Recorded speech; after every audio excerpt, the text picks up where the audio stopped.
All right, guys, EQ, then compression, or compression, then EQ.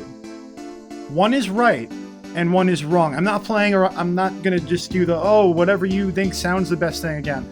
Listen, one's right and one's wrong, and I'm going to explain why. Before we get started, EQ first, then compress. Here's why. Really simple.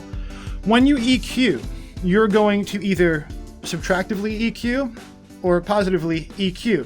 So if you negatively EQ and you're subtracting frequencies, subtracting areas, the actual signal, the output of the signal after the EQ will be lower. If you add to it, the output of the signal after the EQ will be louder. Your compressor does nothing but take the input, the actual loudness of it. It usually uses the RMS, root mean squared. There's peak compressors, whatever it might be. It's still just always dealing with how many decibels it is.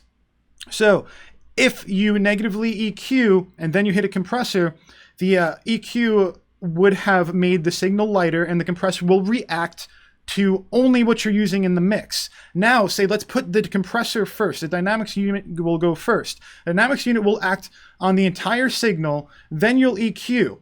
So it'll act on something that's not even in the mix, and then you'll EQ. That doesn't make sense. You're making your compressor act on something that you're not presenting as part of your mix. So I did a very drastic EQ just so I could actually show you why you should EQ, and then you should do your compression. So here's how it goes. Here's my drastic EQ. It's all negative. We did a big negative EQ on this guy. We're going to take a look on the input and out. In and out right up here. Take a look at it, and you're going to see that they're different.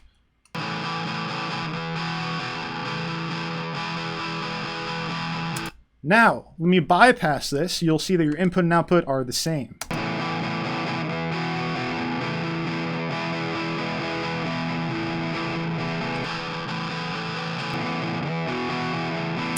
And I didn't do this EQ for it to sound awesome. I did it because I wanted to make my point here. Now, consider that your output was different. Now, let's see our compressor react. Now, our compressor is reacting to the signal after it's EQ'd. It's reacting to what we want it to react to, the actual signal that we're presenting as a final product.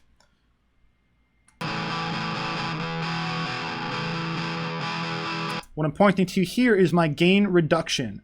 It'll say GR in a lot of units. Sometimes it'll say gain reduction, but you'll see that it actually comes from top to bottom in most units. It's basically the pushback on the signal. So my gain reduction is actually very light right now. Hovering between 0 and maybe 1.5 in gain reduction. Now, let me take off my EQ.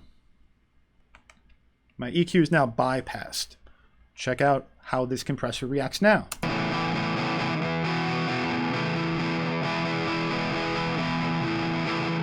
Now, I'm consistent between 2.5 and 3.5 gain reduction, but it's reacting to the signal without the EQ. It's reacting to a signal that's not in the mix. So don't compress things you're not showing people. It's just random at that point. It's random compression. Don't use compression before EQ. That's my opinion on it. Maybe someone can prove me wrong, but logically, man, that's how you should do it. Now, here's what I'm going to hear. I know you're going to say, what about the coloring that my compressor puts on it? Some compressors do add a little bit of coloring, and that will make maybe the bottom come up a little bit, or different frequencies boost a little bit. Different areas in that signal might sound a little different after it hits a compressor. I get that. I get that completely. So here's how you fix that. Either pick a compressor that you want and you want the color of, so you don't have to do anything extra after it, or if you put the compressor in there and you're like, it's almost perfect, but man, it added something. He told me to EQ and then compress, so now I'm screwed. EQ again after. You can do that. That's fine. I mean, it's because it's something that the compressor added. Yeah, taking that out after makes plenty of sense. But compressing a signal that's not in the mix makes no sense. So I am strongly on the side of EQ, then compress. There's my case, guys. I hope you enjoyed it. Try out EQ, then compression. I think you'll see that the compressor reacts to your signal more in a way that you'd enjoy it than in the way where it's reacting to something that's not there. Please like the video. Please share the video. Please subscribe on YouTube, and I'll be back with another talk soon.